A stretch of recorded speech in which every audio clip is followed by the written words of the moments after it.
Good morning mga katrops dyan! Kumustamos mga amigos? So, nandito tayo ngayon sa Philippine Army Golf mga katrops. Ayan, akarating lang natin mga katrops. So, yung guest natin mga katrops ito, magpapalo to mamaya-maya. So, mag-ano lang to mga katrops, practice siya ulit sa Golf Friends dahil mayroon na naman siyang tournament mga katrops. Hindi ko pa alam kung saan yung tournament nila na golf. So ayan, so nandito tayo ngayon sa Philippine Army Golf. So hinihintay lang natin makababa siya. So dito lang muna tayo banda sa gilid dahil mainit 'yun sa sa babaan. So dito tayo sa gilid tapos maya-maya magkukuha tayo ng video sa sa Golf Friends. Ayan na mga katrops. So nababa na. Ayan, ito po yung Golf Friends ng Philippine Army Golf. Ayan, dami ditong nagpa-practice mga katrops. Yung guest natin mga katrops, nagpa-practice na siya mga katrops. Hindi ko lang anuin kung saan yan. Basta kayo na mag-ano kung saan yung guest natin na nagpa-follow mga katrops.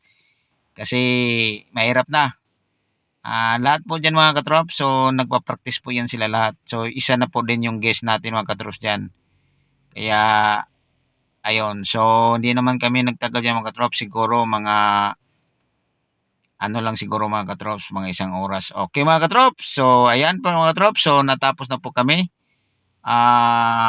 Pauwi na po kami ng ng Makati. So ang daanan din ni mga katrops, so plano ko kanina mga katrops, dito kami sa may Pasong Tamo Extension sana dadaan. Kaya dito ako sa left side, ayan, left side yan mga katrops, so papasong Tamo yan. Ngayon pagdating namin sa may stoplight, medyo tumingin ako doon sa may bandang papuntang BGC. Medyo maluwag, lumipat ako sa ibang lane. So ang nag-drive nito mga katrops, yung guest ko mga katrops. So siya yung pinapadrive ko tapos ako yung nag-video. Kaya ayan, so tinuro ko rin sa kanya yung daan para niya.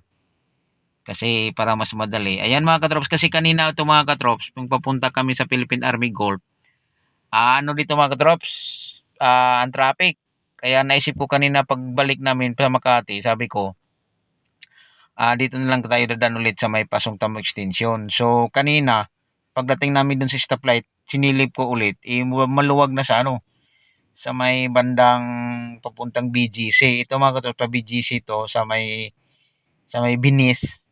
So ayan, sabi ko sa kanya, o sige magre-right ka na dun sa may stoplight kanina. So ayan, so ngayon, nandito na kami banda sa may Binis, sa may stoplight yan mga katrops. Pag kumaliwa ka dyan, so papuntang Binis na dyan. So ito yung daan, so padiretson to mga katrops para pa BGC. Pero doon kami dadaan sa may McKinley Hills, McKinley tapos Ayala na mga katrops. So kaya medyo matraffic lang dito banda lang to mga katrops sa may stoplight. So pagtawid namin yan ng stoplight papunta na ng BGC, so medyo na mga patrops, may kaluwagan na siya kasi tuloy-tuloy na po yung doon. Tapos yung isang kalsada doon sa may bandang BGC mga katrops, binuksan na. So may kaluwagan na doon mga katrops kasi di katulad dati na medyo matraffic dahil yung isang kalsada doon mga katrops, hindi nila pinadaanan, ginawa nila ng one way. So ngayon, maluwag na mga katrops dahil binuksan na nila. So ito yung kalsada nito mga katrops. So punta na to ng BGC Market. So dito tayo, yung building na dyan mga katrops, isinsya dyan. So dito kami dumaan yan sa likod. So ang likod dyan, dito sa may bandang right side mga katrops, nandyan yung mga libingan ng mga bayani mga katrops. So ang daan namin dyan mga katrops, dito nga sa likod, sa may gilid ng ng libingan ng mga bayani, kasi medyo maluwag dyan mga katrops. Pwede naman dito kami sa may kumaliwa kasi dalawang kalsada yan mga katrops yan. Sinundan namin yung Inuba, nga sa likod kami dito, tapos dito naman sa may sa kaliwa pinakagilid, yung makikita mo yung mga pader-pader dyan, Diyan na po yung ano mga katrops, yung libingan ng mga bayani. So, yung libingan ng mga bayani mga katrops, madadaanan po natin yan, pagliko natin yan. Kasi sa dulo nito mga katrops, mayroon po yung ano mga katrops, tawag nito, ano ba yun? Parang ano mga katrops, circle. Yung, ang ibang sabi ng rotunda daw, yung ano, pabilog. Kaya pag diretso yun, ay mga katrops, yan po yung libingan ng mga bayani yan mga katrops. Yan po yung gate yan mga katrops. So, yan. So, sandali lang mga katrops, mayroon pala, hindi ko pala na ano mga katrops, nababa ko yung cellphone ko mga katrops. Po, sorry mga katrops ha, kasi may kinuha kasi ako mga katrops, tapos hindi ko pala, ano mga katrops, tagal-tagal pa pala ito mga katrops, hindi ko siya na ano, na-off yung camera, kasi may kinuha akong bag, hindi ko tagal ko pala, hindi ko napansin. Ayan na mga katrops, so, pasensya na mga katrops sana, napunta tayo dun sa baba ng ano. Ayan, so lumiko na may katrops, papunta na po kami ng McKinley Road. So, ayan, so magle-left na kami dyan mga katrops sa may stoplight. Tapos yun, dire-diretso na yan. Ano na yan mga katrops, McKinley Road yan mga katrops. So, ito yung sinasabi ko na kalsada na yan mga katrops. Dati yan mga katrops, sinira na nila.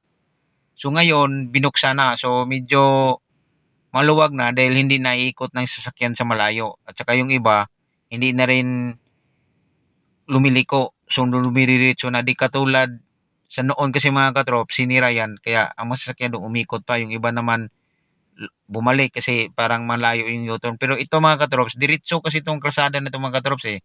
Matagal to nilang sinira mga katrops. Ito mga katrops, yung bakante dyan mga katrops, yung building na yun, yung Pacific Plaza yan mga katrops. Tapos yung dito sa kabila may bakante dyan, yung may katabi, yung walang building, yan yung embassy ng Singapore. So maraming mag-ano dyan ng mga visa mga katrops. So ayan mga katrops, so nakago na tayo mga katrops. So naabutan tayo ng stop, ang bilis ng stop. Bye bye mga katrops!